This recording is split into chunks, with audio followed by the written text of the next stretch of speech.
معاكم عمر أسامة من شركة زيدار ديفلوبمنتس. شركة زيدار ديفلوبمنتس هي إحدى الشركات الكبرى اللي موجودة في السوق العقاري المصري، متكونة من 3 شركاء. أول شريك فيهم شركة العتيبة انفستمنتس، وده الشريك الإماراتي. طبعا الشركة شراكة مصرية إماراتية، وشركة العتيبة انفستمنتس هي الشريك الإماراتي اللي موجود معانا. الشركة شغلها كله موجود أو متخصص في جزئية إن هم بيستحوذوا على المباني التراثية وبيحولوها لفنادق عالمية. حاليا هم مستحوذين على فندق أو مجمع التحرير، ويحولوا لفندق عالمي، طبعا ده بالشراكة مع الصندوق السيادي المصري. اما بالنسبه للشريك الثاني وهي شركه اريجانزا كونستراكشن او شركه اريجانزا للمقاولات، وهي شركه انشاءات مصريه موجوده من 30 سنه، شغلها كله مع الدوله. عاملين في العاصمه الاداريه مسجد مصر، بوابات العاصمه، ساحه الشعب، وبالطبع الكليه الحربيه اللي موجوده في الكيان العسكري في العاصمه الاداريه. اما بالنسبه للشريك الثالث وهو الرئيس التنفيذي للشركه دكتور اشرف رافائيل، وهو دكتور مصري امريكي صاحب جامعه روان يونيفرسيتي اللي موجوده في امريكا. بالنسبه للمشروع بتاعنا زاد ريزيدنس، مشروع موجود فين بالظبط؟ في منطقه العاصمه الاداريه الجديده، موجود في منطقه المستثمرين. المشروع واخد وجهتين رئيسيين على محورين رئيسيين في المنطقه، وفي منطقه المستثمرين على المحور المركزي والمحور المركزي الجنوبي او محور الجامعات، بعرض واجهه 1.5 كيلو اي 1500 متر. المشروع على مساحه 150 فدان، بيتكون ما بين شقق وفيلات. بيكون عندي مساحة الفوت برنت أو المساحة البنائية اللي موجودة في المشروع على حوالي 20%، وال 80% المتبقية بتكون لاندسكيب ووتر فيتشر وخدمات بتسيرف على المشروع بتاعي. واللي بيميز المشروع بتاعي ان منسوب الارض فيه مرتفع عن باقي الكومباوندز الموجوده حواليا ب 8 متر، فبالتالي حضرتك لو واخد معايا يونت في الدور الاول او الثاني هي بمثابه دور ثاني او ثالث في اي مشروع ثاني حواليا. بالنسبه للخدمات والفاسيلتيز اللي موجوده في المشروع بتاعنا، طبعا موجوده عندي ستريب مول على مساحه 15 فدان على واجهه المشروع، يعني بتتكلم في 65,000 متر. هيكون بيضم اهم واشهر العلامات التجاريه العالميه.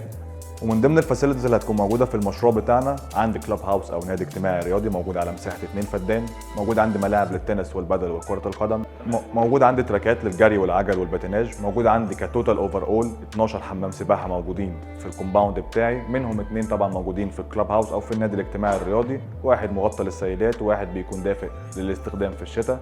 اللي بيميز المشروع بتاعنا انه موجود على تبه ارض عاليه بارتفاع 8 متر عن كل جيراني اللي موجودين حواليا، فبالتالي ده بيخلي عندي ميزه الفيو موجوده او الاصلاله موجوده بشكل كويس جدا. يعني انا لو واخد شقه او ممتلك يونت موجوده في الدور الاول، هي بمثابه دور ثاني او ثالث في اي مشروع ثاني او جيراني اللي موجودين حواليا. طبعا ده بيخلي عندي ميزه ان انا شايف او واخد اطلاله مباشره بشكل كويس جدا على النهر الاخضر وعلى البرج الايقوني ومنطقه الابراج السياحيه اللي موجوده في منطقه الداون تاون. لو عملنا زوم ان اكتر على المشروع بتاعنا، هنلاقي ان انا ببتدي المساحات بتاعتي من اول 3 غرف لحد 4 غرف بمساحات بتبتدي من 155 متر لحد 220 متر.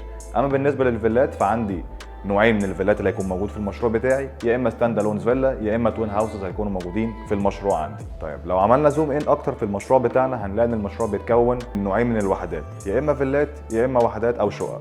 بالنسبه للفيلات فانا الموجوده عندي في المشروع يا اما ستاند الون فيلا يا اما توين هاوسز، بتكون المساحات افريج او متوسط من 340 ل 360 متر بارضي اول وروف غير مساحه الجاردن بتاعي. اما بالنسبه للشقق فبتبتدي المساحات عندي من اول 155 متر لحد 220 متر ما بين 3 و4 غرف.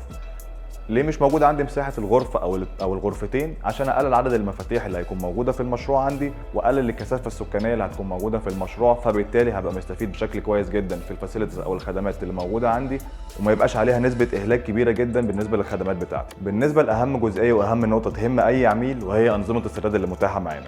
احنا عندنا انظمه السداد بتبتدي من اول 0 داون بيمنت او 0% مقدم على 6 سنين اقساط متساويه. واهم جزئيه بتهم اي عميل هي انظمه السداد وطريقه الدفع اللي بدفع بيها الوحده بتاعتي اللي بتعاقد عليها. وبالرغم ان احنا مخلصين حاليا اولموست حوالي 60% من انشاءات المشروع، نازلين بانظمه سداد مرنه جدا من اول 10% مقدم، وبتوصل فتره السداد لحد 16 سنه اقساط متساويه بدون دفعات. لو محتاج تعرف تفاصيل اكتر عن مشروعنا زاد ريزيدنس، تقدر تتواصل معانا مع الارقام اللي هتكون موجوده في الديسكربشن. كان معاكم عمر اسامه من شركه زيدار ديفلوبمنت.